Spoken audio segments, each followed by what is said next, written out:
Bueno, bienvenidos y bienvenidas a una nueva charla del Stopper de este canal. Hoy sí, ya sabéis que nos acercamos al deporte, normalmente al fútbol desde diferentes perspectivas, y hoy si os gusta el fútbol y la historia, creo que es vuestra charla, porque nos acompaña Cristóbal Villalobos. Él es profesor de historia, escritor y articulista, y es autor del libro que vamos a utilizar hoy como excusa para acercarnos a la historia, que es un libro muy, muy bueno, que se llama Fútbol y Fascismo, publicado por Alta Marea. Así que, Cristóbal, muchas gracias por estar aquí.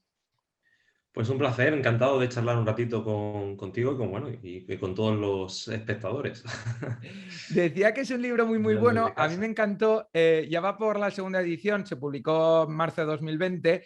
Siempre pregunto lo mismo cuando viene un autor o una autora de un libro, pero cuando habéis tenido ya unos meses de margen para recibir, o en tu caso ya bastante tiempo para recibir feedback y críticas de la gente, ¿cómo ha sido el recibimiento? ¿O ¿Estás contento tú?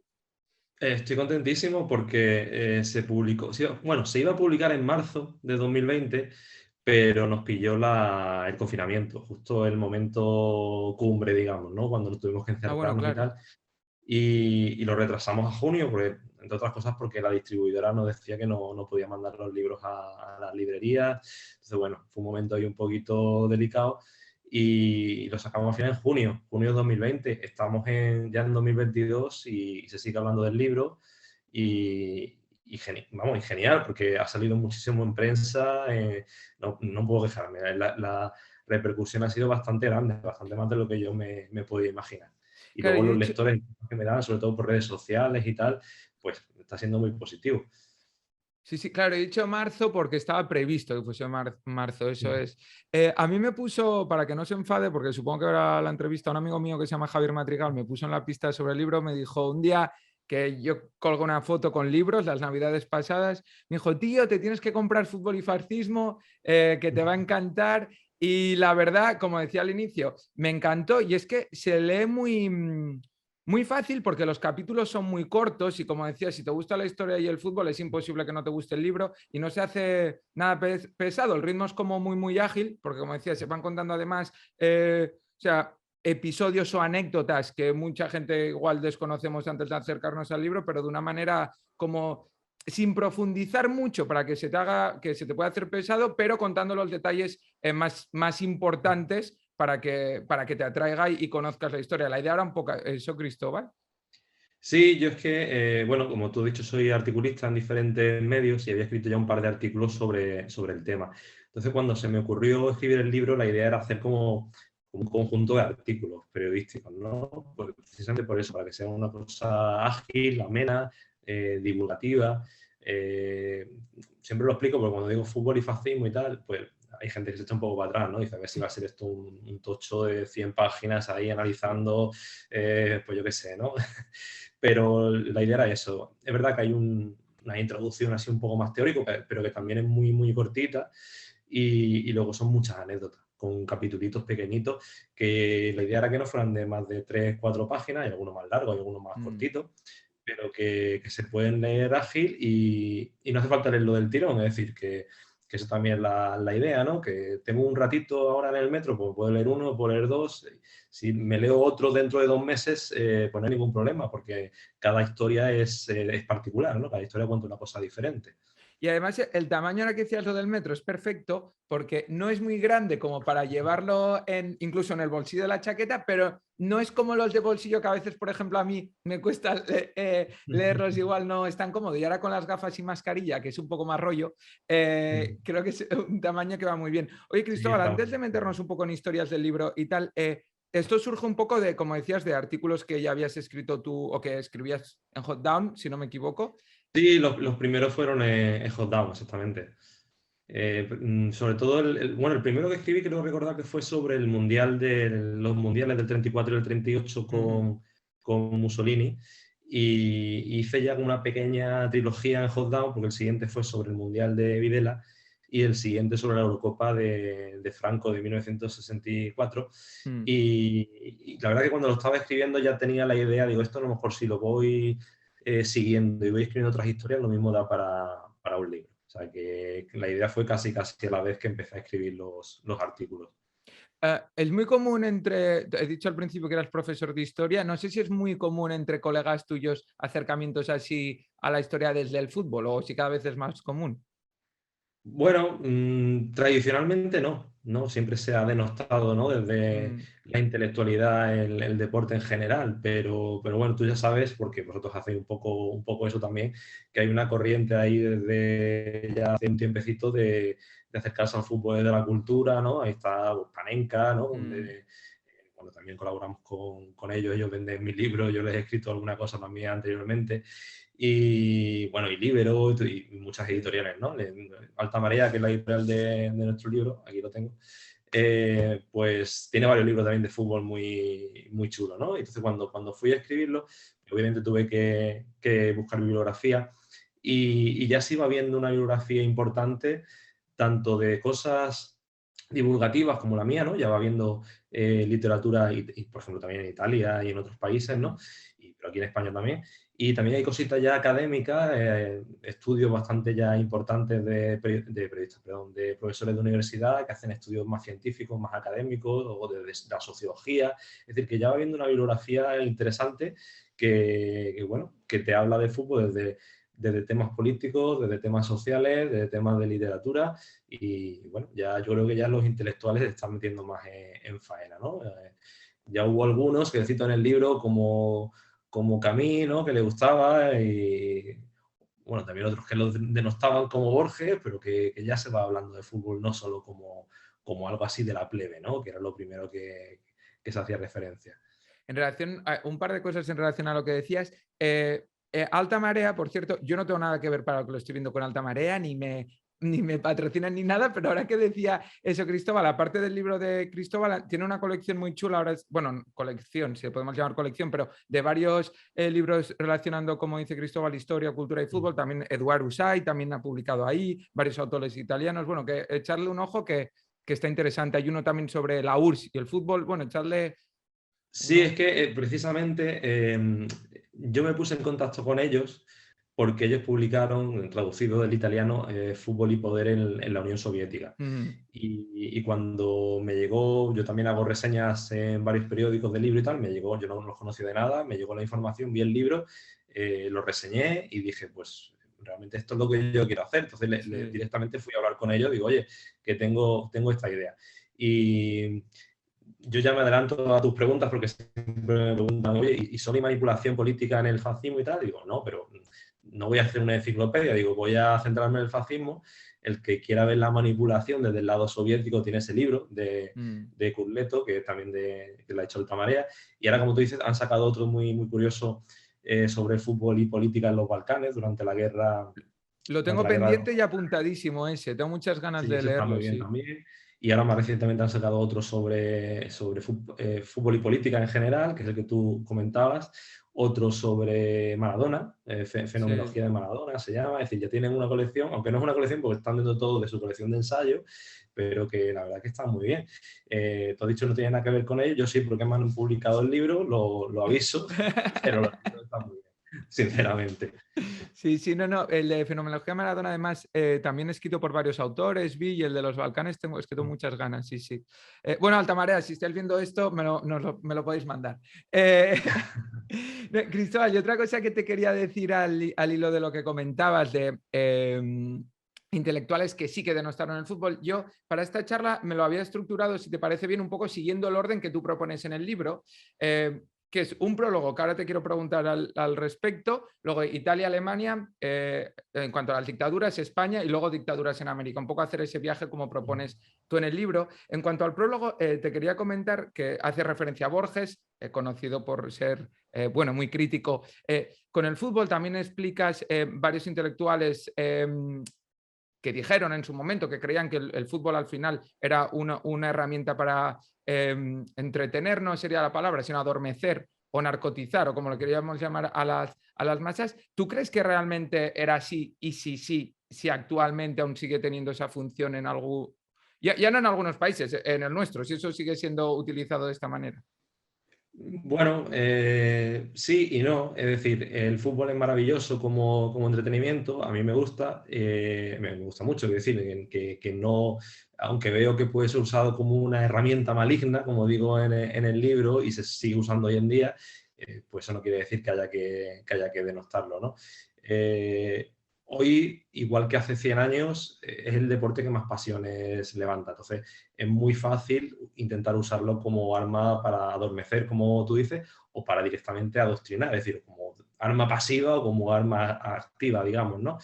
Hoy en día se sigue usando, obviamente, los nacionalismos, por ejemplo, catalán, vasco, en algún momento, pues pueden intentar usar los equipos más señeros para mandar sus ideas políticas. O la extrema derecha dentro de hinchadas a lo mejor no tanto desde una directiva, ¿no? Pero en algunos momentos también se ha dado. Es decir, están ahí y se van a intentar siempre usar. Hoy en día cito más, por ejemplo, el tema de los países del Golfo Pérsico. Mm. Cuando hacen la Supercopa, hace poco escribí de hecho un artículo en el español sobre eso, cuando llevan la Supercopa a Arabia Saudí, pues bueno, es un negocio maravilloso para la federación y tal, pero ahí lo que se está haciendo al final es un lavado de cara de lo que es una dictadura atroz que persigue a los homosexuales, que pasa por encima de cualquier tipo de derecho humano. Entonces, al final, es lo mismo. O sea, es lo mismo que hacía Mussolini o que hacía Videla en Argentina, pero en el siglo XXI y usando a lo mejor otro marketing, pero con la misma idea. A mí lo que me sorprende de esto que estás mencionando es que, o sea, viniendo de los antecedentes de la historia de los primeros años del siglo XX en Europa y que evidentemente, incluso tú en el libro lo mencionas, por ejemplo, que en España, luego iremos a eso, pero que antes del 1 de mayo se pasaban muchísimos partidos para que la gente estuviese pendiente de eso y solo había 2 canales, entonces tampoco podías elegir. Pero ahora que la información es enorme para todo el mundo puede acceder a la información, es decir, que es difícil enmascarar algo como antes, igual para las dictaduras en los años 20, 30, 40 podía ser más sencillo. Me sorprende cómo pueden seguir pasando cosas de este tipo, como tú comentas, en el Golfo Pérsico. O que desde países europeos se sea cómplice de ello. No sé qué opinión te merece a ti eso. Sí, sí, es verdad que, claro, cuando Mussolini se mete en esto, digamos, claro, todo es nuevo el deporte, son nuevos los medios de comunicación, no hay tanta información, la gente también es más o tiene menos estudios, está menos formada, porque claro, en los años 20 la tasa de analfabetismo en todos los países Mm. es elevada, ¿no?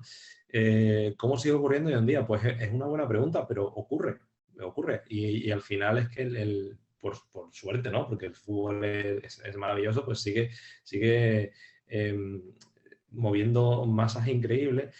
Y luego ahí hay una doble moral por nuestra parte, en nuestra sociedad actual tremenda, porque nosotros realmente, todo el que tenga un poco que se pare un poco en este tema, pues sabe que Arabia Saudí es una dictadura atroz, o Qatar, o cualquier de estos deportes, pero cuando vienen con el dinero por delante, no ponemos ningún problema, nos echamos las manos a la cabeza.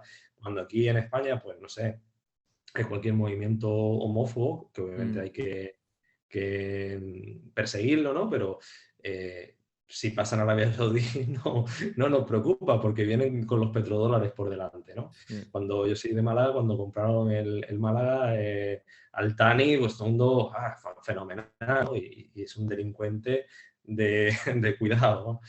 En fin, la verdad es que hay una doble moral ahí muy, muy, muy importante y las autoridades son los primeros que miran hacia otro lado cuando hay dinero por delante, los medios de comunicación igual, porque están esperando que metan liquidez de alguna manera bueno, en sus medios. El caso del próximo Mundial yo creo que vamos, es bestial. Pero claro, luego, ¿qué pasa? Que yo, por ejemplo, al final voy a ver el Mundial.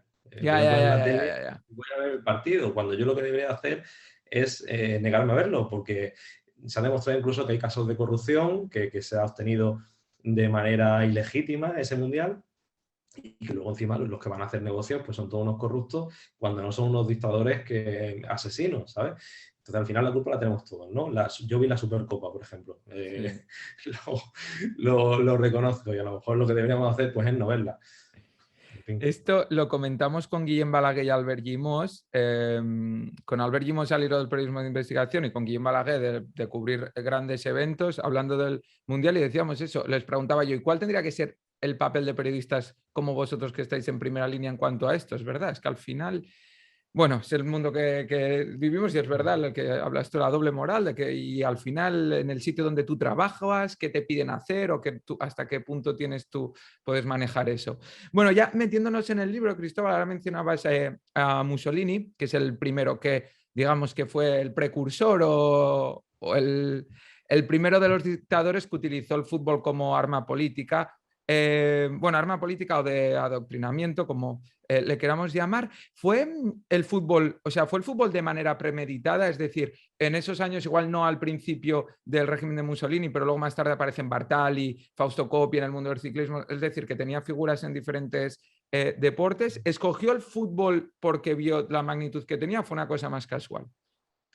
El fascismo italiano, igual que la Alemania nazi, coge el deporte en general. No solo el deporte, sino las asociaciones excursionistas, que en aquella época es algo habitual. En Italia, pues cualquier tipo de organización que controlase un poco el tiempo libre de la gente, ¿no? Sobre todo el tiempo libre de los jóvenes. Es la forma perfecta de adoctrinarse. Yo tengo en las escuelas parroquiales haciendo catequesis o en los clubes de ciclismo a niños de 12 años, los tengo todos reunidos ahí el domingo, pues solo tengo que ir allí, echarles mi discurso y comerles la cabeza, ¿no? Por hablar de forma actual, ¿no? Con una frase actual.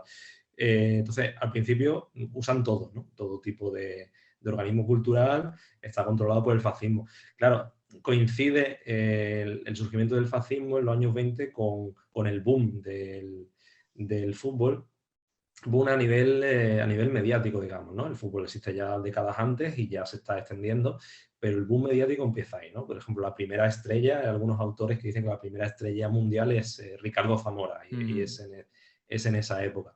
Y claro, cuando el fútbol pega ese petardazo, por decirlo de alguna manera, pues no Mussolini, sino gente del Comité Olímpico Italiano y de la Federación, es cuando ponen la vista ahí. O sea, el fútbol es perfecto porque todos los domingos tenemos a miles de personas en los estadios y a miles y a miles y a miles de chavales en cada club. Entonces eso hay que organizarlo. Y ahí es cuando meten mano y deciden organizar el segundo mundial. Se ha producido el primero de Uruguay y dice, vamos a hacer el siguiente mundial en Italia y no solo lo vamos a hacer, sino que lo vamos a ganar. O sea, estaba previsto que ganasen y así ganaron. ¿Vale? Y antes de llegar a ese mundial, el fútbol italiano, es decir, los clubes italianos, igual haciendo una comparación, salvando todas las distancias, pero igual que decíamos que ahora los clubes actuales, cuando viene alguien poniendo dinero, independientemente sabiendo sus antecedentes y tal, importa poco porque dices, bueno, va a salvar el club o me va a traer buenos jugadores. ¿Los clubes italianos abrazaron el fascismo o no? ¿O en ese contexto tampoco tenían ninguna otra opción? No, es que en Italia es que, claro, o abrazas el fascismo o acabas mal. En aquel momento pasa igual, bueno, incluso peor, más exagerado en la Alemania nazi, es que no tienes posibilidad de no ser fascista. El que te sale un poco digamos, de la línea del régimen, pues en un primer momento que no es tan exagerado, pues pierden el trabajo, van al ostracismo público, entonces tú ahí no puedes ser un héroe ni puedes salirte de ahí. Y luego los chavales no tienen elección, los que son jóvenes son criados, digamos, en esa ideología, en el colegio están mamando la doctrina fascista y en el club de fútbol también, entonces no hay opción en ese momento. Sí es verdad que a lo mejor el régimen, sobre todo en un primer momento, sí favorece a algunos clubes que por lo que sea, por los dirigentes o por su estilo, pues son más fascistas, digamos, ¿no? El caso más famoso es la Lazio, ¿no? Que hoy en día todavía tiene parte de la hinchada pues que recuerda, digamos, el fascismo de forma positiva y son nostálgicos, ¿no? Por decir una palabra así no muy dura, ¿no? El H te lo iba a dejar para el final, pero ya que ahora lo has mencionado, es verdad que Mussolini, en el libro mencionas que se hizo socio, pero es verdad que Mussolini era de la Lazio y es que es un club fascista, o ha sido ya en la década de los 70-80 cuando han surgido grupos ultras neofascistas o neonazis o como lo queramos llamar. A Mussolini no le interesaba el fútbol, pero cuando varios dirigentes se meten en esto y se lo comentan y tal, ya él entra ahí con todo su, con todo su poderío mediático, digamos. Hay por ahí una revista italiana muy graciosa que no sé cuántas portadas hicieron, era una barbaridad, y en todas salía Mussolini en la portada. Entonces, él esto le... Vamos, que el tema del deporte, porque además dentro del fascismo una de las características es el tema de la virilidad, del culto a la violencia, entonces el deporte en aquel momento le da para eso, ¿no? Para presentar él personalmente y también el fascismo como una figura así, joven, violenta, fuerte, entonces todos los deportes los quieren monopolizar, perdón. En el caso del Alacho es que hay un dirigente fascista que es uno de los fundadores del partido y que está en mano derecha de Mussolini, que es del Alacho. Entonces, claro, va a trabajar, digamos, tanto desde el club como desde la federación por favorecer ese equipo y convertirlo un poco en el equipo de los fascistas. Y es por eso que se convierte en ello. Luego, como tú dices, posteriormente, años 60-70, pues va a tener ahí grupos de extrema derecha, como eso es un proceso que pasa en otros equipos, pero claro, el H con ese pasado, pues ahí se desarrollan esos grupos de extrema derecha, de radical, pues de forma, digamos, más señera, ¿no? Y todavía llevan esa hinchada ultra ahí en los estadios, hasta hace muy poco, pues han tenido comportamientos pues muy, bueno, que ha salido mucho en la prensa, Sí, ¿no? Pues llamando... antisemitas, sí, sí, sí. Exactamente, exactamente. Sí, sí. Pero sí es verdad que en los años 20 el régimen lo favorece. También porque, claro, los equipos buenos de Italia, incluso hoy, ¿cuáles son? Pues los del norte, la Juve, el Milan, el Inter.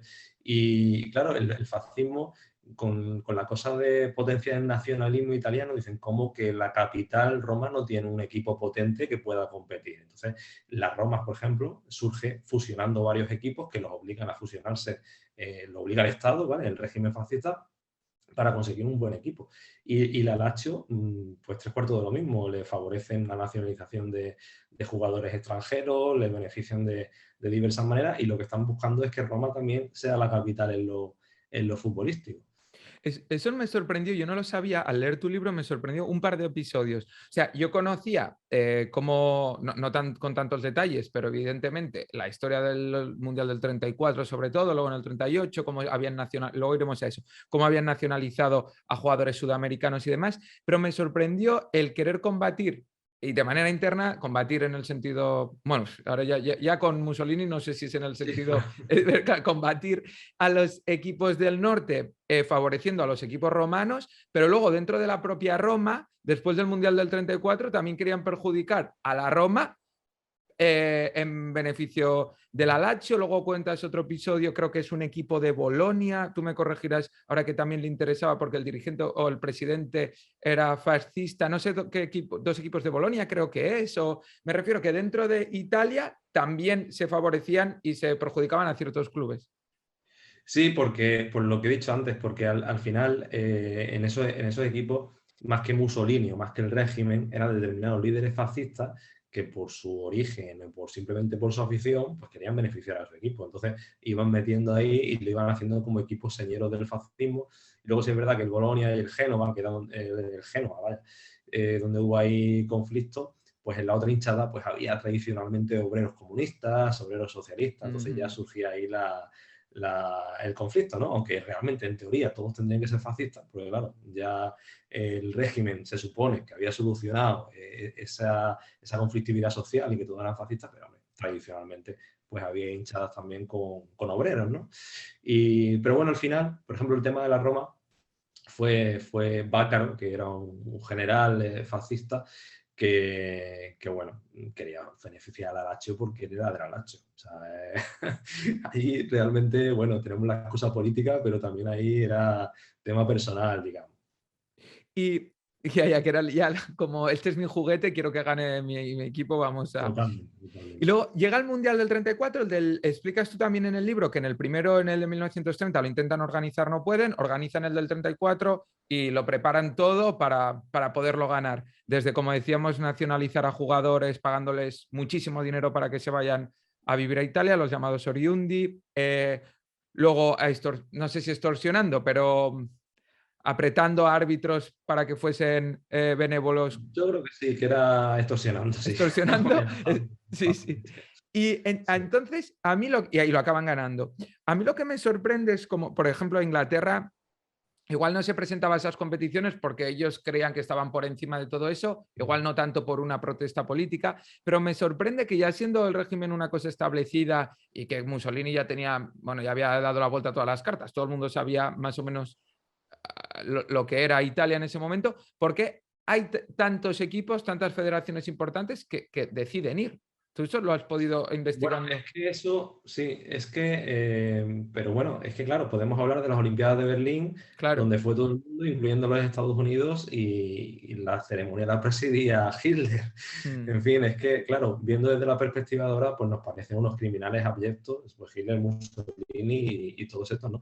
Pero es que en aquella época, pues las democracias occidentales recibían a Hitler y a Mussolini, negociaban con ellos y, hombre, eran criticados, obviamente, pero, por ejemplo, en Inglaterra había partidos políticos que apoyaban el nazismo, claro. incluso miembros de la familia real. Entonces, bueno, es que no lo podemos mirar con la perspectiva actual. Hoy lo lógico hubiera sido, pues eso, que si Hitler organiza una competición deportiva, pues no vaya nadie, ¿no? Porque, en fin, es un loco asesino que ha matado a millones de personas, pero en aquella época no.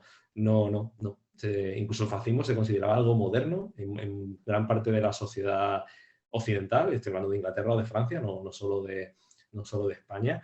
La España republicana, ¿no? Porque Zamora era el capitán de la selección, pues cuando jugaba contra los italianos o contra los nazis hacían el saludo fascista y España, pues en uno de estos partidos, pues hizo el saludo así con el puño al modo republicano, pero había esa rivalidad política, pero seguían las competiciones y seguía, digamos, la vida normal, digamos, ¿no? Ya, Aunque ya. se oliese un poquillo el tufillo de que se estaba preparando un conflicto, ¿no?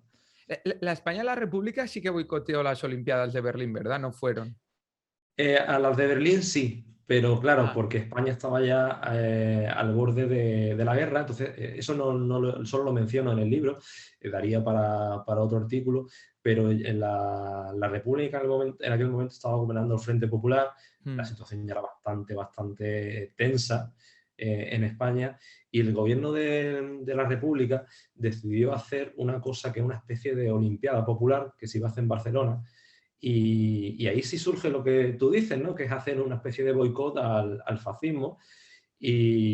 Pero bueno, la verdad es que no tenía mucho éxito porque iban a venir a Barcelona muy pocos países. Al ya. final no se hizo porque estalla la guerra civil en España. Pero, por ejemplo, Estados Unidos, que una vez que era una democracia, pues fue a Berlín y ni siquiera se planteó ir a esa Olimpiada alternativa que se pensaba hacer aquí en Barcelona. Pero en Mm. los mundiales de Italia no hubo ningún tipo de problema, digamos, moral en acudir ningún país, vaya. Y centrándonos en ese mundial, a mí me gustaría, Cristóbal, si te parece bien, que explicases un poco el episodio de la batalla de la batalla de Florencia, porque igual hay mucha gente que te está escuchando ahora y no lo conoce y creo que puede ser de interés, porque no creo que nos estén viendo gente de otros países, así que creo que puede ser de interés. ¿Qué fue aquello de la batalla de Florencia?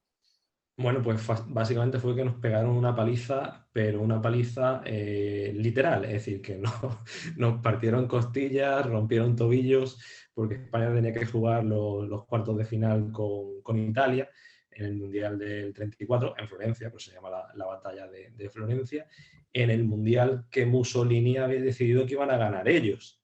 Entonces, claro, no podíamos ganarles, ¿no? Entonces, claro, los árbitros, hemos dicho antes que habían sido adoctrinados por la Federación Italiana. He de decir también que los árbitros eran italianos, cosa que hoy Mm, en día pues, no ocurre. Es decir, el país donde se jugaba la competición pone los árbitros, con lo cual ya. ya, en fin, era más fácil de manipular, ¿no? Obviamente, si yo soy un árbitro italiano y me dicen que tiene que ganar Italia y estamos en el régimen de Mussolini, es que si yo pito bien, lo mismo acabo, no sé, lo mínimo es perder el trabajo, pero me Sí, podían sí, pasar sí. cosas peores, ¿no? Entonces, claro, los árbitros dejaron jugar y la selección italiana, de ahí que se le pusiera luego de mote la batalla de Florencia, directamente acudió a la violencia. Creo que fue Zamora el que acabó con 2 costillas rotas durante el partido. Eh, pero hubo 6 o 7 jugadores, no recuerdo el número, que acabaron lesionados, jugadores españoles, todos. Se tuvo que suspender el partido porque no nos quedaban jugadores sanos, o sea, imagínate, tremendo. Se Sí, volvió a jugar un desempate, que lo lógico hubiera sido que España se retirase, sí, un poco sí. al hilo de lo que hablamos antes, ¿no? Porque eso fue bochornoso. Y en el siguiente partido nos ganan, pero claro, nos ganan igual, nos ganan lesionando a los jugadores y los árbitros no pitaban. No pitaban, obviamente, tampoco a nuestro favor ningún tipo de penalti, ningún tipo de falta. Una cosa totalmente increíble. A mí me sorprende mucho leyendo tu libro episodios como este, lo que has dicho tú ahora, que aun siendo tan bochornoso, que claro, es muy fácil verlo con nuestra mentalidad de ahora y la perspectiva de ahora pasados los años, pero que no se retiraban, y porque hay varios partidos de empates y cosas raras, y luego el equipo contrario se volvía a presentar y volvía a jugar, igual que este equipo de Génova y el de Bolonia también pasó algo similar. Me refiero que era ya una cosa, bueno, era en el mundo en el que vivías y no había nada que Sí, hacer. tampoco lo que es la organización actual del fútbol y bueno, de cualquier deporte profesional, en aquella época no existía, todo era muy, Mm, muy amateur, en fin, los medios de comunicación tampoco son como ahora, es decir, que tú te enteras, tú vives en Madrid o en Málaga y te enteras de la batalla de Florencia por una crónica de días después, sí. no hay tiempo, no se veían en directo los partidos, no hay tiempo como ahora. De reacción, digamos, ¿no? Entonces, bueno, también te das cuenta que son chavales jóvenes que están allí, en otro país, un poco asustados porque el ambiente es violento, la policía de allí no está del lado de los violentos. Los estadios realmente en Italia daban miedo, que si te tiraban cosas, te insultaban, saltaban dentro del campo, te pegaban, en fin, era una cosa bastante diferente a la actual. Y Entonces, bueno. Cristóbal, que hay de Pues cierto. hay que comprender un poco también que ante el miedo, pues muchas veces, incluso los árbitros, hay por ahí un partido también en Alemania que los árbitros se echan para atrás y contra Perú y pitan una cosa y luego pitan otra, porque se Sí. asustan o en el partido que tú decías del Génova, los árbitros dan por válido un gol que no ha existido, o sea, que era córner, pero los fascistas que están en el córner empiezan a liar tal taco que el árbitro se asusta y dice, bueno, pues gol, o sea, habéis ganado, ¿vale? Porque quiere quitarse del medio. Y luego la federación lo da por válido porque la federación está controlada por el fascismo. Pero bueno, quiero decir, hay que ponerse un poco en la perspectiva. Si tú o yo estamos ahí, pitamos 4 goles a favor Sí, sí, del sí, partido. no, está claro. Tenían pistolas y disparaban al aire en algunos momentos del partido. Y que hay de cierto, Cristóbal, en la. Es que no sé si es leyenda o no de lo que se ha dicho siempre que Mussolini amenazó, bueno, iba a decir al entrenador y al presidente de la Federación de Fútbol, pero bueno, incluso a los jugadores también ya luego en el 38 creo que es la del telegrama de vencer o morir. ¿Eso es leyenda urbana? ¿Eso es cierto? Parece que pasó, pero a ver, es que vencer o morir es el lema del fascismo, entonces Ya, es como que lo tomes, es como si, no sé, si yo mando, el presidente del Madrid manda un telegrama a la Madrid, ya, ya, pues ya ya. está. Claro, si te dicen vencer o morir, pues queda ahí la duda de que si no venzo, a ver qué me pasa, ¿no? Y el telegrama fue ese, vencer o morir. Al árbitro sí Mussolini le dice directamente, porque antes de la final del 34, Mussolini invita a cenar al árbitro. ¿Vale? Entonces, tú imagínate la situación, ¿no? Que yo me toca mañana arbitrar y ceno con el Duce y el Duce me dice, oye, a ver mañana cómo lo haces y tal, ¿no? Pues obviamente Final eso... contra eh, Checoslovaquia, ¿verdad? ¿O me equivoco? sí, creo que ¿Checoslovaquia? sí. Hmm. Sí. Y, a ver, ¿qué haces? A la federación no es que la amenace Mussolini, es que le da una orden. O sea, la orden es vencer en el Mundial. Y la Ujú, orden que le da a Pozo el seleccionador es la misma, es vencer. ujú. ¿Qué pasa si no cumplo la orden? Pues seguramente voy a tener consecuencias negativas, no te van a fusilar, todavía Mm. no es un crimen de guerra, pero hombre, si esta gente se jugaba, no volver a jugar al fútbol, ¿eh? O sea, o Sí. acabar de cualquier cosa menos de jugador de fútbol. Y este equipo gana el Mundial del 34 en Italia, que es el que estamos hablando, el del 38 en Francia Y Sí. la medalla de oro en las Olimpiadas en el 36 también porque se las apañan, porque en teoría no podías llevar jugadores profesionales y llevan a jugadores Ujú. profesionales. Entonces, después de las investigaciones que has hecho, ese equipo italiano, sin todo lo que estamos comentando, sobre todo en el Mundial que se disputó en Italia, era candidato a ganar, era un muy buen equipo. El equipo era bueno, porque además la liga italiana en aquel momento era de las más potentes en el mundo, vamos, yo iba a decir en Europa, pero realmente en el mundo.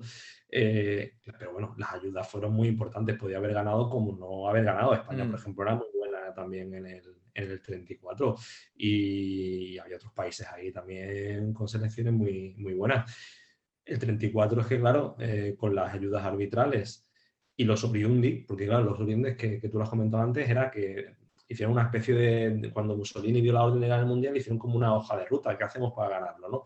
Y una de las cosas que hicieron fue fichar jugadores extranjeros que tuvieran de alguna manera antecedentes italianos, es decir, que sus padres, abuelos o lo que fuera, hubiesen sido inmigrantes italianos. Y ficharon a los argentinos y a brasileños con apellido italiano, que eran buenísimos, que muchos los habían visto en el Mundial anterior de Uruguay. Les ofrecieron coche, casa, sueldo, que obviamente en aquella época los futbolistas cobraban bien, pero no era una cosa como la actual. Y los ficharon, o sea, que tenían una hoja de ruta. Sin esos, obviamente, la selección era buena, pero no era tan buena. O sea, es decir, mm. tuvo ahí un impulso ilegal, por decirlo de alguna manera, bastante importante. Sí. Y, o sea, el objetivo que se había planteado Mussolini, que era ganar, lo consiguieron, ganaron. Ujú. ¿Consiguieron el objetivo a través del fútbol de lo que hablábamos, de adoctrinar, de adormecer, de hacer llegar el mensaje fascista a la población y que la población lo aceptase como tal? ¿O era una cosa más de, bueno, me entretengo con el fútbol independientemente de que comulgue o no con el ideario fascista? Bueno, al principio sí, al principio, pero claro, llegó, el fascismo italiano es que surge antes que el nazismo, entonces Mm, tiene más tiempo y con eso Hitler también lo logró, para crear una generación nueva de italianos que han yeah. vivido solo eso, ¿no?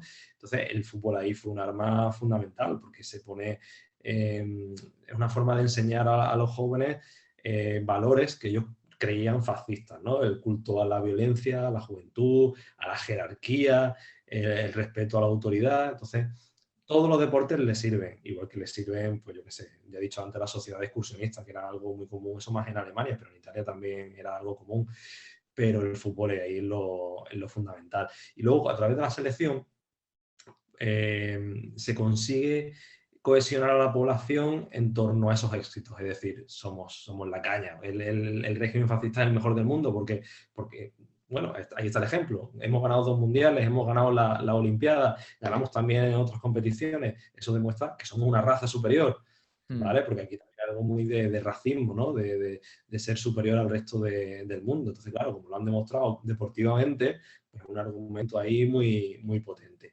Y luego sirve también para hacer propaganda al exterior. O sea, tiene la doble vertiente, la Claro. interior para la gente de tu país y la exterior, ¿no? Claro, tú ganas el mundial, es un escaparate a nivel mundial, ¿no? Valga la redundancia, ¿no? Y también de demostrar al mundo, oye, no tengáis miedo, si los fascistas no somos tan malos, somos un país moderno, tenemos otro tipo de ideas, pero hay, en fin, hacemos cosas importantes.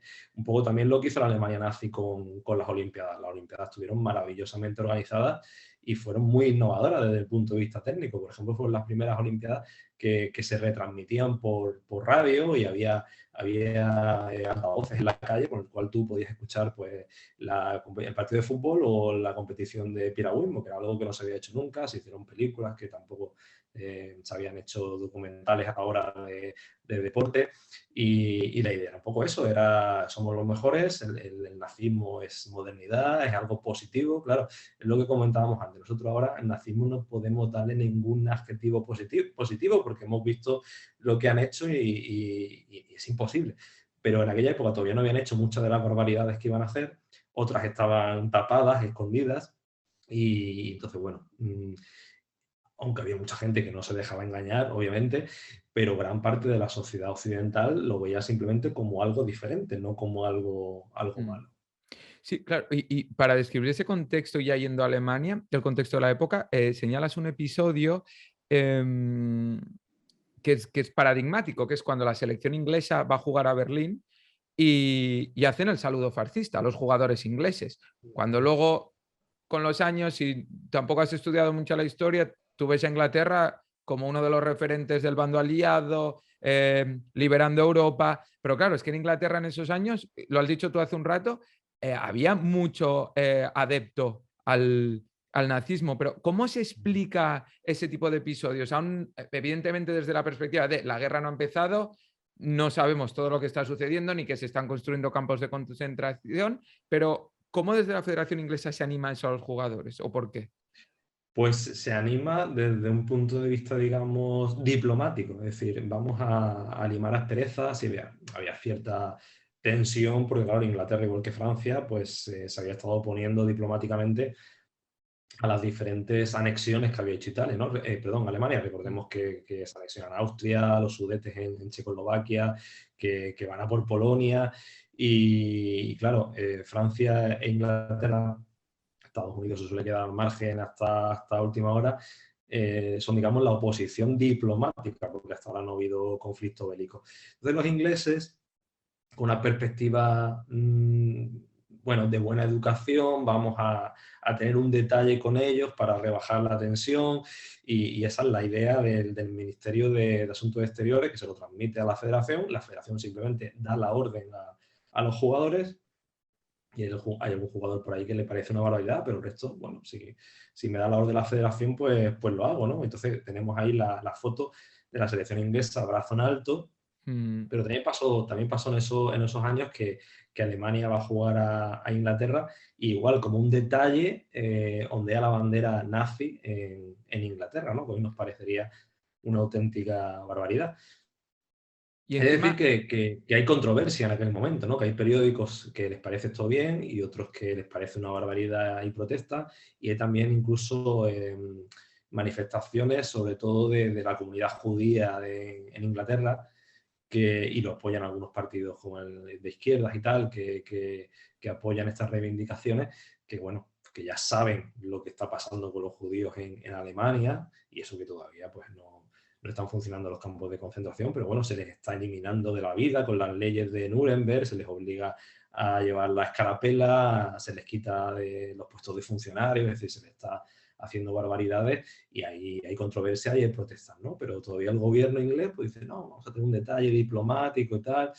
Bueno, si miramos la Europa de momento, es que Chamberlain, el primer ministro inglés, pensaba hasta último momento que se podía negociar con Hitler sí. y evitar la guerra, ¿no? Entonces, bueno, por ahí va un poco también la cosa. Y con el tema del deporte, Cristóbal, en Alemania, ¿fue más cosa de Hitler o fue Goebbels que lo vio clarísimo que tenían que utilizarlo? Porque creo que es Goebbels que en su diario, es que no sé si es Goebbels o Goering, que dijo que la gente celebraba más la victoria en un partido de fútbol que se anexionase en una ciudad de Europa del Este. No sé si Hitler había tenido ese punto de vista tan claro como lo tuvo Mussolini o fueron los otros. El tema del deporte en general sí, pero es copiado de Mussolini. Mussolini es ahí, digamos, el maestro, entre comillas. El tema del fútbol, concretamente en la Olimpiada de Berlín, que es el primer partido que va a Hitler, es, como has dicho tú, Goebbels, Mm. que le dice a Hitler eso: oye, es que el partido de fútbol moviliza a tanta gente. A Hitler es que no le gustaba el fútbol. Fue al primer partido, eso es animado por Goebbels, pero sí ellos tienen la perspectiva global, digamos, de manipular y de controlar cualquier tipo de manifestación deportiva y cultural en general, ¿vale? Y ahí entra el fútbol, claro. Ya para ir Sí, a... Perdón, siguiendo por Cristóbal. ahí, sí, perdona que te interrumpa, no Hitler personalmente, pero los jerarcas nazis sí se fijaron también en Italia en el tema del fútbol con la selección. Dijeron, mirad lo que han hecho los italianos con la selección, que han conseguido reverdecer el orgullo de los italianos a través de las victorias, tenemos que hacer una selección alemana potente. Y ahí también Mm. ellos hicieron, digamos, su hoja de ruta parecida a la italiana, de otra manera, porque ahí lo que hicieron fue aprovechar los jugadores de los países que iban invadiendo. Es decir, invadimos Austria, cogemos a los mejores jugadores de la selección austriaca y los metemos en la alemana. Llegamos a la República Checa, pues el jugador checo que nos interesa los metemos. Polonia, metieron jugadores polacos también en la selección alemana. Y la idea era tener una selección muy, muy potente que ganase algún torneo. Al final, pues no ocurrió, porque ya llegó la Segunda Guerra Mundial, pero estaban creando una selección muy fuerte. Precisamente quería hacer referencia a Austria, te iba a decir que voy controlando el tiempo y como este tema me interesa tanto y te quiero preguntar tantas cosas, y si no te tendré aquí 4 horas, para cerrar el tema de Alemania, aquí hablamos hace poco, bueno, como no sé qué día voy a publicar esto, no voy a decir hace poco, pero bueno, ahora ya. Hablamos en su momento con Martín Perarnau a raíz de su libro La evolución táctica del fútbol, que recoge los primeros años. Yo le preguntaba que cuál fue el país más perjudicado por el periodo de entreguerras y ya luego con el estallido de la Segunda Guerra Mundial en cuanto a fútbol se refiere. Y él me comentaba que fueron Austria y Hungría. Austria, que recoges también en el libro el momento de anexión de Alemania y cómo aprovecha para, en ese momento Austria es, si no el mejor, uno de los mejores equipos de Europa para integrar en la selección alemana, creo que, si no recuerdo mal, 6 o 7 austriacos, y uno de los mejores jugadores del momento, no solo en Austria, sino en Europa, era Sindelar, que era austriaco. Claro, a raíz de, yo te quería preguntar por qué él aparece muerto en su piso.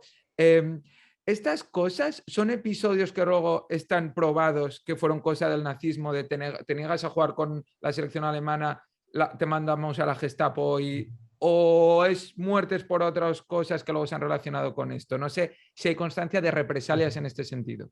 Sí, Sindelar, el hombre de papel que lo llamaban por la fragilidad de sus movimientos, o el Mozart del fútbol, era un crack, por lo visto, y era el líder del Wunderteam, el equipo maravilla, lo llamaban, de Austria. Y claro, se anexionan, hacen ahí un partido entre Alemania y Austria como para celebrar la anexión de Austria, pero luego ya la selección austríaca desaparece y la fagocita la alemana. Sindelar se niega a jugar con la alemana. Como le van a obligar, de hecho le obligan a hacer alguna declaración, le obligan incluso a votar a favor de la anexión de Austria, pues se retira del fútbol, dice, bueno, pues me voy, me cuelgo las botas y me dedico a otra cosa. Y aparece muerto, aparece muerto. Eso sí es leyenda urbana, entre comillas, porque realmente no sabemos cómo murió. Hay por ahí un libro que lo he investigado que dice, ¿no?, que parece ser que fue un accidente con un tema de gas de su casa.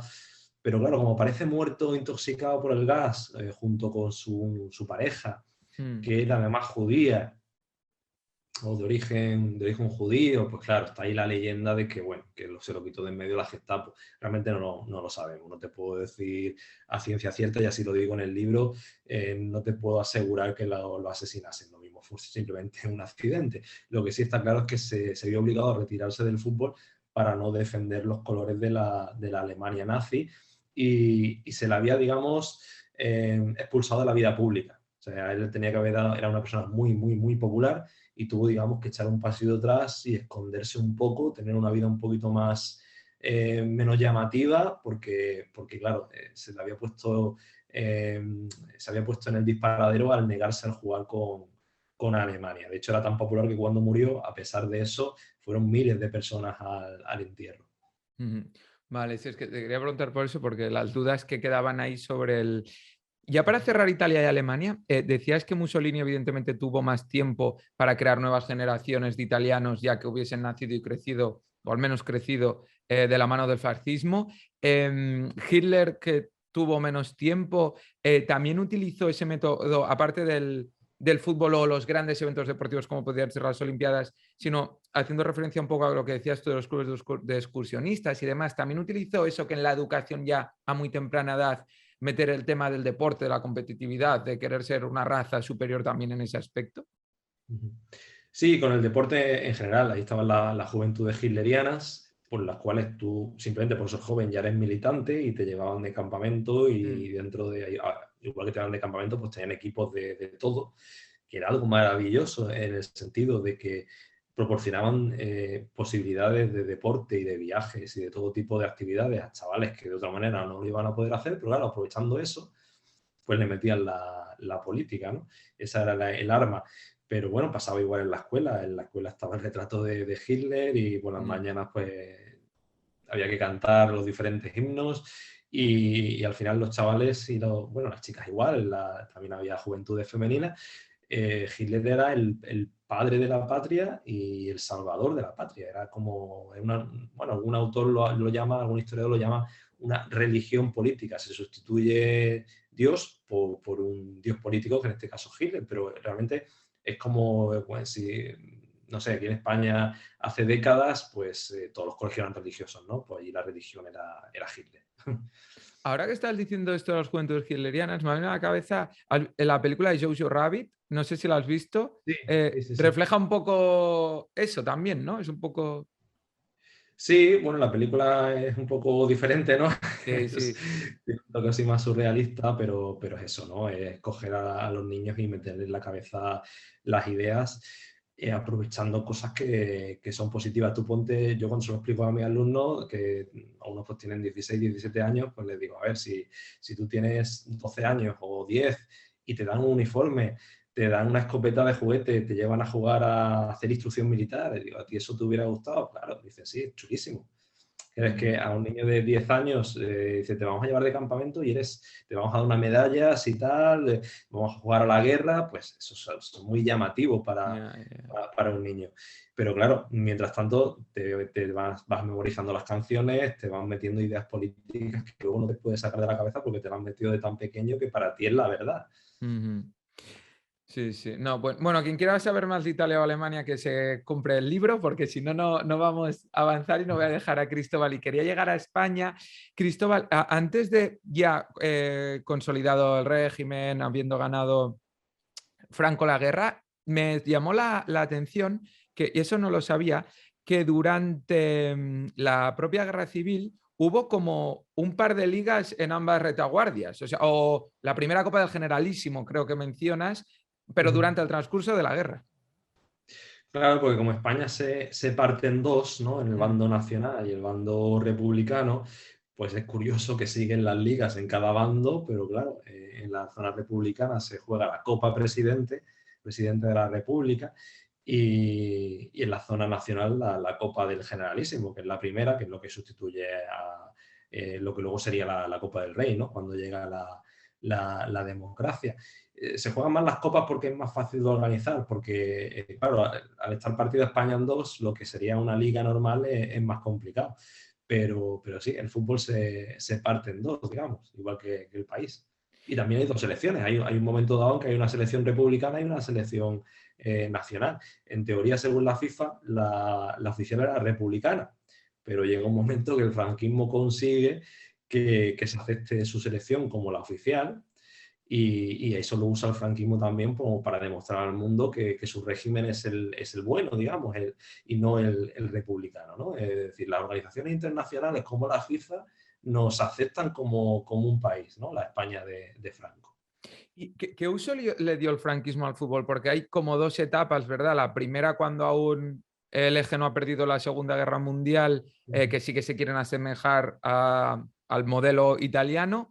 Luego, después de la Segunda Guerra Mundial, se van separando poco a poco porque ya no estaba tan bien visto, evidentemente, en Europa, pero lo siguen utilizando como arma de adoctrinamiento para la población española. ¿Cómo fue un poco eso, además, en un país donde Bueno, durante tantos años se pudo utilizar? cuando Franco gana la guerra, incluso antes, durante la guerra, el tema del deporte en general y el fútbol en particular va a ser controlado por la Falange, ¿no? Y la Falange, claro, como es un partido que nace mirando a Italia y mirando a la Alemania nazi, intentan hacer, digamos, lo mismo y hacen cosas pues similares. Lo que pasa es que no va a tener el éxito que tiene Mussolini ni el que tiene Hitler, pero por ejemplo una de las cosas que hacen es que cada junta directiva tenía que haber algún falangista o algún militar como representante un poco del régimen, con lo cual al final, pues bueno, los clubes no se podían salir del tiesto, digamos, ¿no? Porque siempre había algún representante del régimen que decía, no, esto no se puede hacer o hay que hacer tal cosa, ¿no? Hicieron como Hitler, que eso fue orden de Mussolini, de, por ejemplo, tener que hacer el pseudo fascista al principio del partido, o de cambiar el nombre a los equipos, ¿no? El Athletic Club, pues ahora pasa a ser Atlético de Bilbao, españolizar los nombres porque, bueno, se consideraba algo más acorde con el régimen. Bueno, se intentó controlar el deporte en general. Tú lo has explicado muy bien, cuando termina la Segunda Guerra Mundial ya no nos interesa parecer un país fascista, porque claro, los fascistas han perdido la guerra y nos interesa hacernos amigos ahora de los Estados Unidos. Entonces se da la orden, y igual que se dio la orden de hacer el saludo fascista, ahora se da la orden de no hacerlo. Ya. Y se empiezan a quitar ese tipo de gestos para disimular, ¿no? Para que de forma de cara al exterior no parecer fascista, aunque seguíamos siendo, la dictadura seguía teniendo las mismas características que unos años antes, ¿vale? Hay un episodio que recoges en el libro que te quería pedir también que explicases en esta charla, que es el de no sé si se llama reselección o combinado vasco, que durante la guerra civil emprende viajes. No sé si no sé si llegaban a recolectar dinero para la República o cómo funcionó aquello, que me parece un episodio muy interesante. Sí, eso también se cuenta en el libro de Alta Marea de fútbol en la URSS, porque ellos llegaron Sí. hasta la URSS. Y bueno, eso fue una selección vasca, eso es un tema muy curioso, la verdad, porque mandaron al equipo al extranjero a hacer una gira, que en algunos momentos fue desastroso desde lo económico, porque a veces jugaban el partido y el dinero que les daban se lo gastaban en el viaje hasta la siguiente ciudad, y había momentos que no tenían los pobres para comer. Pero la idea era ir yendo por Europa, porque bueno, el fútbol español era bueno, el Athletic de Bilbao, que casi todos los jugadores de la selección vasca salían de ahí, pues era un equipo también ya conocido, y la idea era un poco era que sirviese de embajada de la República y de la autonomía vasca en particular hacia el extranjero, ¿no? Para que la gente, digamos, se preocupase por lo que estaba pasando en España, ¿no? Y jugaron muchos partidos en Francia y llegaron a jugar hasta la República, hasta la Unión Soviética. Pasó también con el Barça también mandó a su equipo a jugar fuera y también hizo una gira bastante curiosa. Y mientras tanto los franquistas mandaban espías y mandaban diplomáticos a ver si conseguían que alguno de estos jugadores huyese y se fuese al bando nacional. Ahí había al final una lucha propagandística, porque claro, si un jugador vasco se sale de la selección y se va al lado nacional, pues yo como franquista consigo un tanto en la prensa internacional, ¿no? Y había ahí un tirafloja ahí importante. Y estos jugadores que jugaron en la selección vasca o en esta gira que hablas del Barça, entiendo que la mayoría republicanos les salvó el fútbol, se pudieron quedar fuera de España. Algunos se quedaron fuera de España, bastantes. Algunos se quedó jugando en Argentina, por ejemplo, y en México. El Ángara, por ejemplo, que era jugador, era buenísimo, pues jugó tanto en Argentina como en México y luego regresó ya a España, pero cuando ya había pasado bastante tiempo. Algunos se pasó al bando franquista también, porque alguno huyó y se pasó al bando franquista. Bueno, en fin, cada uno tiene una historia particular. Les salvó la vida sin duda porque si no hubieran salido a jugar al fútbol fuera, hubieran estado a lo mejor en las trincheras, que también hubo casos de jugadores de fútbol que murieron en combate, por desgracia, ¿no? Y bueno, sí tuvieron, digamos, una guerra más llevadera y alguno pues se pudo quedar jugando en el extranjero. Alguno también se quedó en Francia, por ejemplo. Y claro, cuando se quedaban fuera se quedaban con contratos bastante decentes para lo que era la vida de aquella época, con lo cual podían tener una vida más llevadera, sí. Y eso que estamos comentando ahora fue durante la guerra, ya cuando se estabiliza un poco la dictadura, se asienta una liga española y demás, porque habrá mucha gente ahora viendo esto cuando lo publiquemos que igual está pensando, no le va a preguntar si algún club que se vio favorecido por la dictadura. Te lo pregunto directamente, ¿el Madrid se vio favorecido por la dictadura o no? Bueno, esa es la pregunta siempre trampa que me hacen. He de reconocer que aparte del Málaga soy del Madrid, con lo cual a lo mejor no soy excesivamente objetivo, pero yo intenté, hay bastante literatura sobre el tema, entonces lo que digo en el libro al final está basado en varios estudios, ¿no? Que yo creo que va la cosa por ahí. Eh, ¿Franco era del Madrid? Sí. A Franco le gustaba el Real Madrid. ¿El Real Madrid era franquista? Sí. Es decir, Bernabéu era franquista, la directiva, Saporta, pero bueno, también el presidente del Barça era franquista, porque tú no podías ser no franquista si estabas en un cargo de ese tipo, ¿vale? Lo que ocurre es que pasó al contrario que Mussolini. Mussolini, digamos, coge el fútbol y dice, tenemos que hacer esto, ¿no? Franco se lo encuentra y lo aprovecha, ¿vale? Hay un documental ahí en Movistar sobre Bernabéu que si lo veis, Ah, no lo he visto. pues, bueno, ya le da un par de años, pero está ahí colgado en Movistar. que te explica muy bien cómo Bernabéu monta un equipo prácticamente de la nada, porque de la guerra civil el Real Madrid sufre mucho, pierde el patrimonio, pierde muchos jugadores, se queda hecho polvo, y cómo recurriendo, por ejemplo, a los préstamos de los propios aficionados y hace ahí unos chanchullos económicos que eran muy innovadores para la época, ¿no? Que la gente, ¿no? Los socios ponían dinero para la construcción del estadio como si fueran acciones, en fin. Y bueno, cómo crea la Copa de Europa, Bernabéu se va a París, habla con el equipo, oye, vamos a hacer aquí una competición europea y tal. Y o sea, el Real Madrid lo monta Bernabéu, ¿no? Y el mundo se aporta y alguno más que está con él. Cuando empiezan a ganar las copas, los ministros por ejemplo, el ministro Solís, franquista, dicen, joder, esto es maravilloso porque es la primera vez que nosotros a nivel europeo somos los mejores en algo. Ya. Y ellos mismos lo dicen, el Real Madrid es la mejor embajada que tiene España en el extranjero. Y a partir de ahí lo usan como embajadores de España. El Real Madrid se deja, es decir, no pone ninguna traba, los jugadores son condecorados, Bernabéu es condecorado, Franco va al palco en diferentes ocasiones, pero es más bien que el franquismo se encuentra en la ocasión y lo aprovecha, ¿vale? Cuando el Barça gana también alguna copa, en las copas de feria que se llamaban antiguamente, o el Valencia, que también gana alguna cosa por aquella época, pues el franquismo lo usa igual, ¿vale?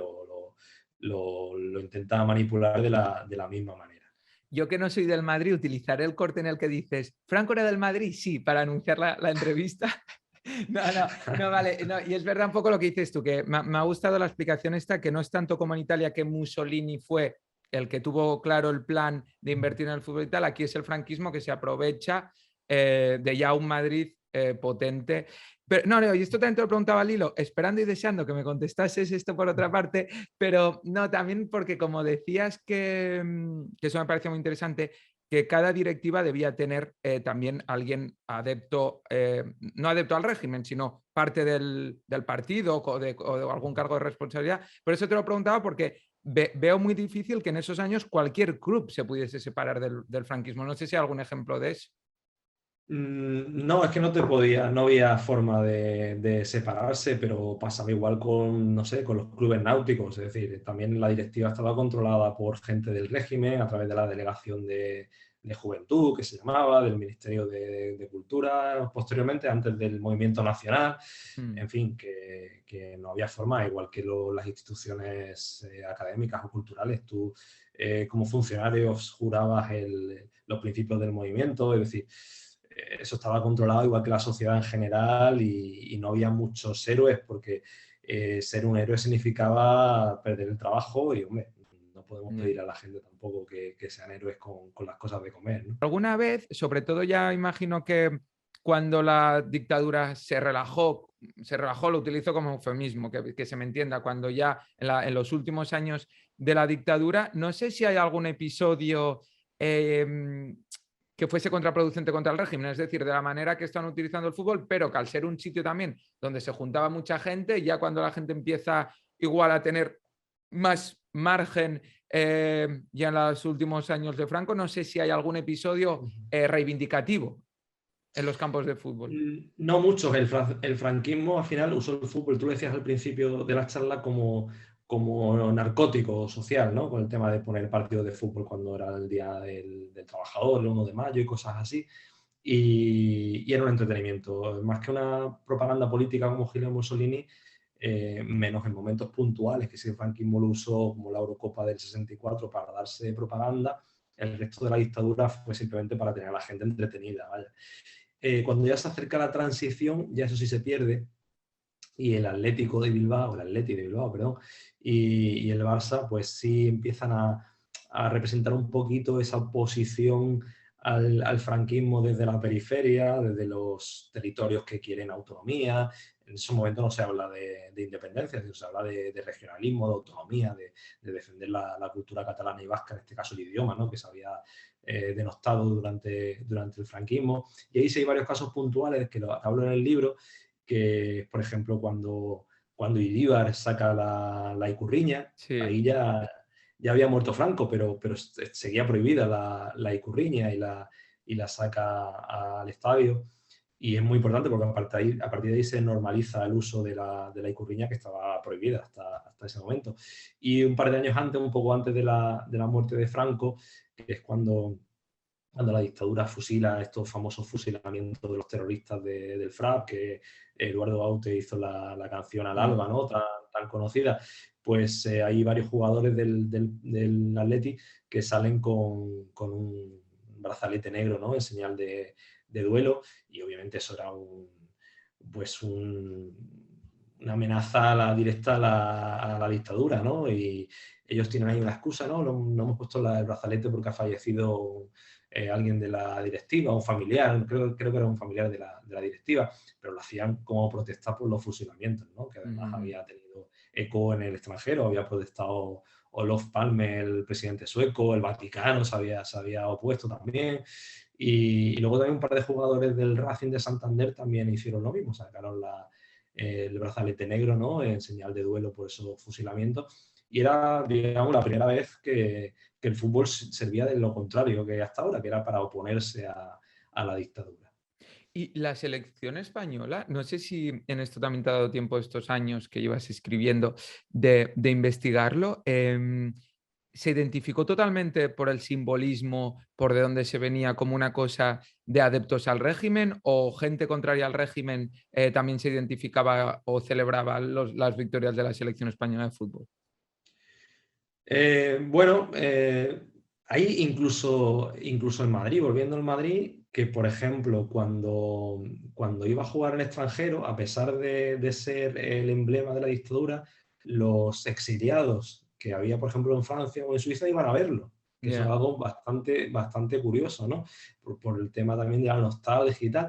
Y con la selección, pues pasaba un tanto lo mismo, no había una percepción desde la población de estos son los de, que decir, un comunista iba también con la selección Ya, española. ya, Había ya, casos ya. que dirían hay que ver, ¿no? Pero en general no había esa percepción, ¿vale?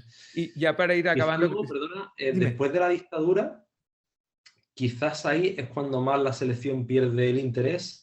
Yo no sé si recuerdas los mundiales del 94, por ejemplo, que Mm, yo era un niño que se decía que la selección no tenía seguidores.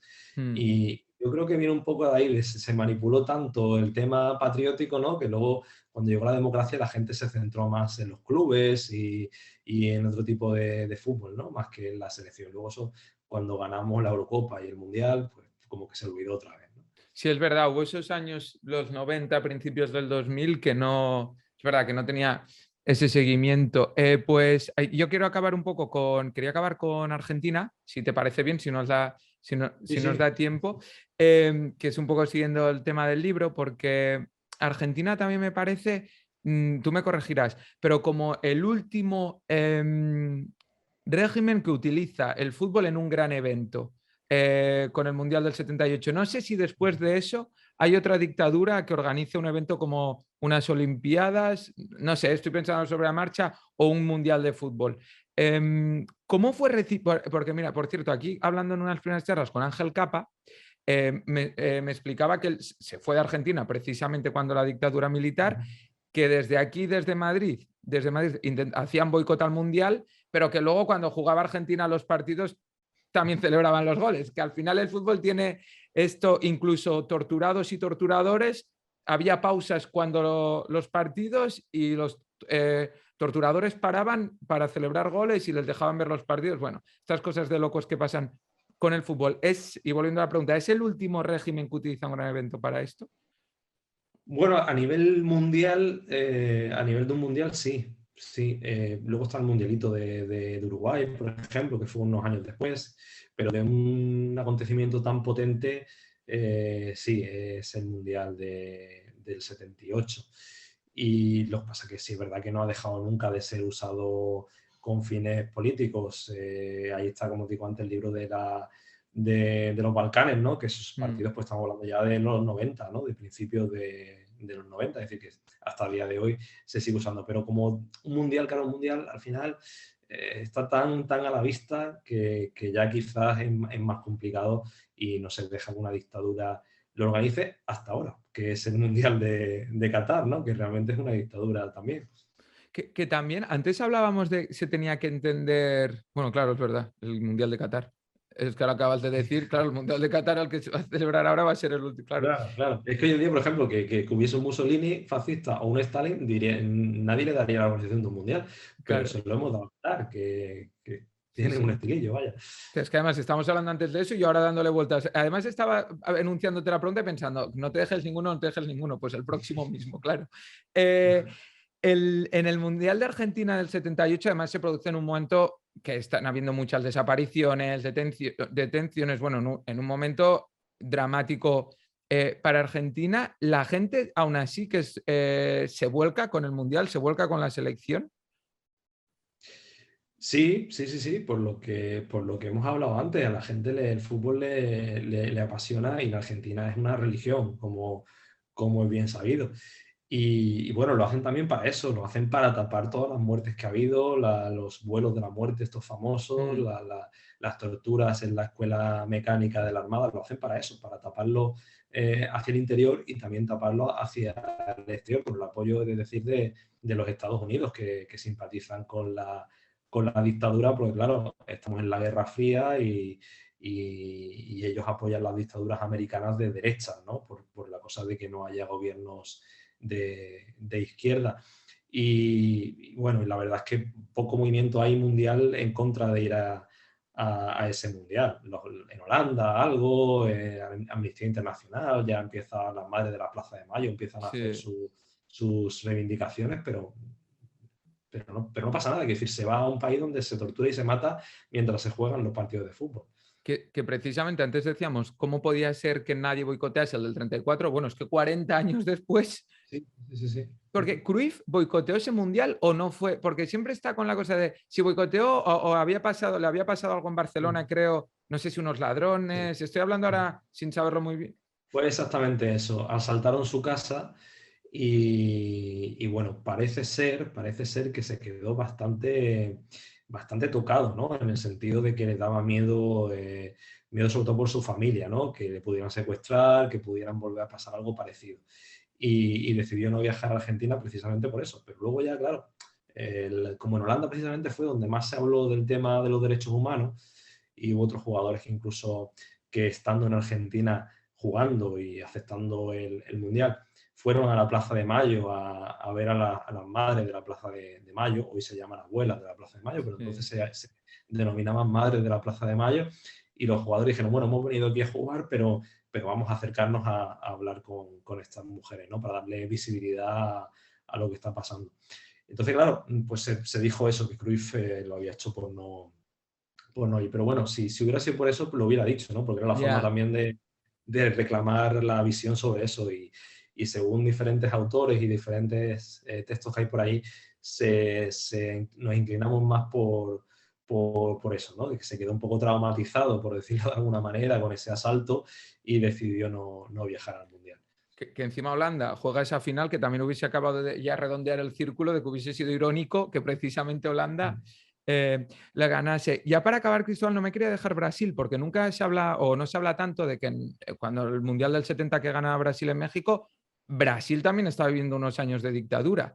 ¿Qué papel tuvo ahí la dictadura? No sé si yo he leído algún libro que no sé si también gente en Brasil pedían que no fuesen a los jugadores, creo que destituyeron también al entrenador por no ser a final, antes de ir, por no ser Sí, bueno, no, eso no es exactamente así, porque el entrenador era comunista uh-huh. y se le destituye, pero se le destituye realmente cuando pasa cierto tiempo porque no hace caso al dictador, porque el dictador tiene un espía en la propia selección que le va avisando de los movimientos del equipo y de las alineaciones, ¿no? Entonces el dictador llega un momento que piensa que tiene que jugar un determinado jugador y lo ponen. Pero cuando llega otro momento en el cual el seleccionador ya no pasa por ahí y quiere sentar a ciertos jugadores, también tiene conflicto con Pelé, cuidado, que es la estrella, pues se le quita de la selección. Se dice que por comunista, pero no. Se le ficha sabiendo que es comunista, Vale. pero se considera que es el mejor y la dictadura, a pesar de ello, lo pone, que es un caso extraño, porque en ese momento hay más de 50.000 desaparecidos que son de izquierdas y que los han matado, vaya, que le llaman desaparecidos, pero realmente han sido asesinados por la dictadura brasileña. Que la izquierda brasileña, me corregirás, pero creo que ahí sí que no querían que Brasil ganase el Mundial, ¿verdad? Sí, había ahí movimientos de diversos tipos, pero al final el grueso de la población, aunque es que el fútbol si en España es importante o en Italia, en los países hispanoamericanos es que eso es, como he dicho antes, religión. Entonces, por muy mal que lo estén pasando, siempre quieren que gane su equipo y al final es una válvula de escape también para el sufrimiento que tienen. La desgracia es que luego esos jugadores Pelé, por ejemplo, yo era uno de los casos que más desconocía cuando hice el libro. Fue encontrando documentación y incluso hay un documental en Brasil que habla de esto, bueno, que Pelé fue usado una vez ganan el Mundial como emblema de la dictadura, que hace anuncios, que usan su imagen en spots publicitarios y en mítines también a favor de la dictadura directamente, sin ningún tipo de disimulo. Incluso lo mandan a México después, años después, como embajador del presidente de Brasil, que bueno, aunque se llame presidente, era un general y era un dictador, ¿no? Y Pelé nunca se Incluso, mostró contrario.